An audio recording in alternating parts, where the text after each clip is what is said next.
Are you so tired of hearing all your friends talk about how great their mortgage rate is? I'm tired, boss. I got 2.5%. I got 3.5%. I'm going to keep this house forever. I know I am. And you, just like me, want a lower interest payment. And you're trying to figure out how to get there, but you don't know where to start. Well, this video is for you. In fact, it's even more confusing out there because the problem is everybody that's giving you the information has an agenda. Next! Except for me.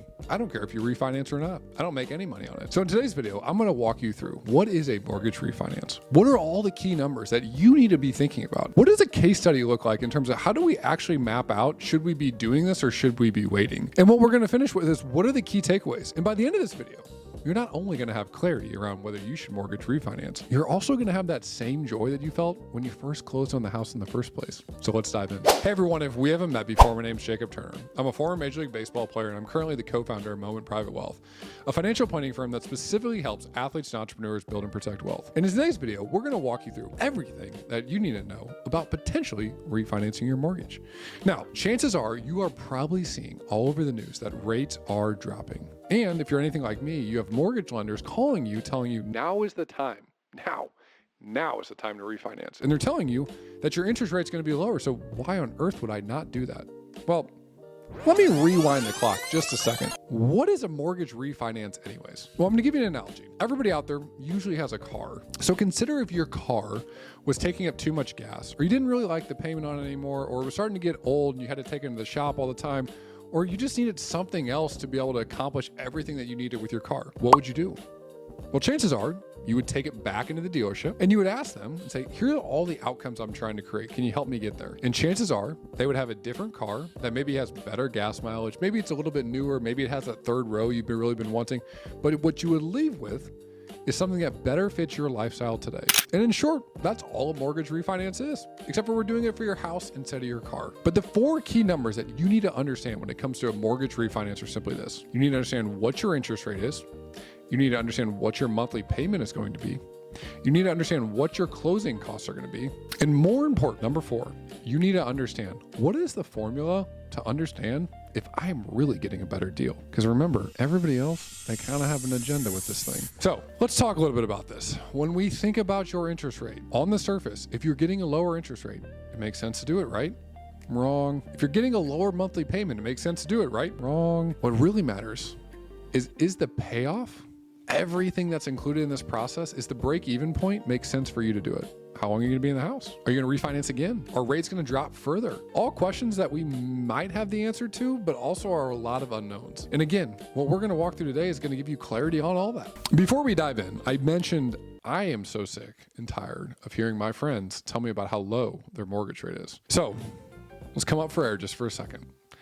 I have a 6.125% interest rate. If I would have bought at 3%, the easy math says I could have almost double on my mortgage than what I currently have and pay the same monthly payment. So you're not alone, folks. You are not alone. You are thinking the same thing I'm thinking. Oh my gosh, you're telling me I could have bought that house probably at a lower price because it was at a lower price during COVID, and I could have bought almost double the house? Yeah, that's what I'm telling you. But it's okay. Fear not. We're going to have a chance to lower your monthly payment and give you back that same joy that you had when you first bought the house. So let's consider what is this formula I've been talking about. How do we determine if we should actually do this? The thing that people miss when it comes to mortgages is they miss all the closing costs that are involved in it. And this is what I mean. It's super easy to see their interest rate. It's super easy to see our monthly payment.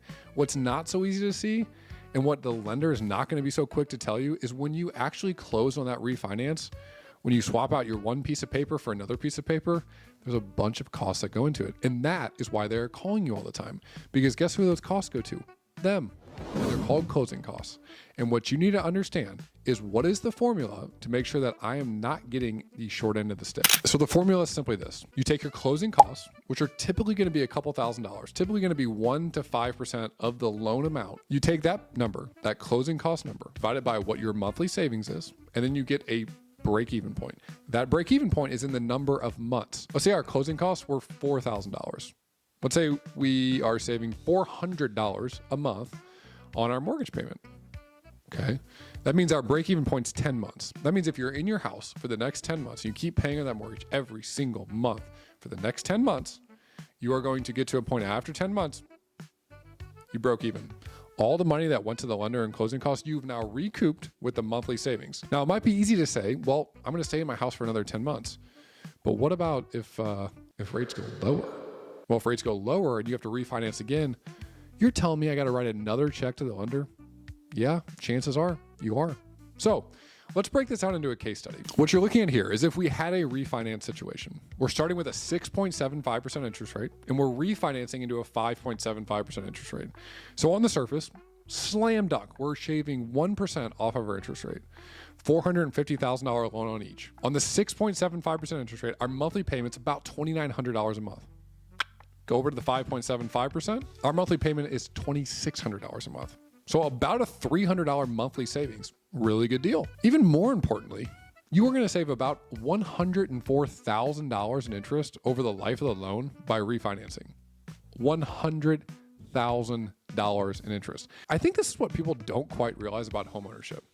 The amount of interest that you will pay on your mortgage is incredible. And I would ask anybody to go to ChatGPT, type in your interest rate, and see how much you're going to pay over the lifetime of your loan. Chances are it's probably going to surprise you. Okay, and speaking of other things that you're going to pay, let me just talk about this for a second. You do not want to be in a situation where you buy too much house. It is the number one biggest financial mistake that I see people make. They buy too much house because they don't realize that you're going to have to pay for all the furniture, any renovations you're going to do, all the utility costs, all the property taxes, all the homeowner's insurance, and all those costs are going to continue forever. Now back to mortgage refinancing. When I think about these numbers and when I look at this, I think, wow, on the surface, this is a great deal. But what are you going to do? You're going to run the formula. You're going to go closing costs divided by your monthly savings, which in this scenario is $294 a month, gives you 13 months. So your break even is 13 months if you were to refinance right now. A couple things I would be thinking about if you were in this situation. Number one, do I think rates are going to go lower? Yes, CNBC might say the rates are going to lower, but nobody knows. So you have to make this decision based on what you're comfortable paying in a closing cost standpoint and what you feel like would be a good rate that you want to stick with for the long term. Secondarily, another thing that you need to be thinking about in this situation is when I do a mortgage refinance, I am resetting my amortization schedule. So if you are years or even decades into a mortgage and you're going to refinance then and you're doing it back to another 30-year mortgage, you are starting the clock over again. So yes, your monthly payment could be going down, but you also need to understand that all the interest you're going to be paying, you've restarted the clock. So that first payment you make, most of it's going towards interest, not principal. Now, if you're like me and you just bought a house recently and you only had the mortgage for a year, 2, 3 years, resetting that amortization schedule, it's not that big of a deal. Yeah, it's going to be a little bit different than what the interest looks like in terms of interest to principal, but it's not the end of the world. But if you're sitting out there and you're saying, I've had this mortgage for 10 or 15 years, well, one, I would say, why on earth did you not refinance during COVID? All right. It's not the point. We're not going to rehash our bad financial decisions like for me and you not buying a house during COVID and not getting that low interest rate. We're going to make the next best decision, which is potentially refinancing our mortgage. In this scenario, 13 months. That's all it takes. Now, a couple big takeaways I want us to understand from this. Number one, you have to know your numbers. We talked about those 4 key numbers. Okay, you need to make sure that you understand those numbers when you're going into a refinance situation. And remember, the reason why you need to make sure you understand that is because everybody that's going to be in your corner with this, the news, the media, the mortgage lender, they all have an agenda to get you to refinance. I just want you to get the lowest monthly payment and make sure that you're doing it in a way that you don't pay an incredible amount of money in closing costs. Number 3, you're going to reset your amortization schedule. So you need to understand how long you've had this rate for. And number 4, I want to talk specifically around a situation that I see happen too often. You get the numbers from the mortgage lender and you don't realize that you might actually have a chance to pay a little bit higher interest rate. I know, it sounds counterintuitive, but you might have no closing costs. And the reason why that could be beneficial is in a lowering interest rate environment like we're currently in. If those interest rates continue to lower and you don't pay any closing costs, guess what your payoff is from a monthly standpoint? 0. So if interest rates were to lower next month, 2 months, 3 months, 6 months, 12 months, you could refinance then. Now, yeah, you paid a little bit higher in interest along the way, but you didn't pay any of those closing costs. And this is why you want to make sure that you truly understand everything that you're looking at when it comes to this. You want to understand your numbers. You want to understand everything that goes into the mortgage refinance. You want to understand what those closing costs could look like. And is there a chance for me not to pay the closing costs? If I reset that amortization schedule, I mean, what does that look like for me? Does it make a huge difference? Does it not make a huge difference?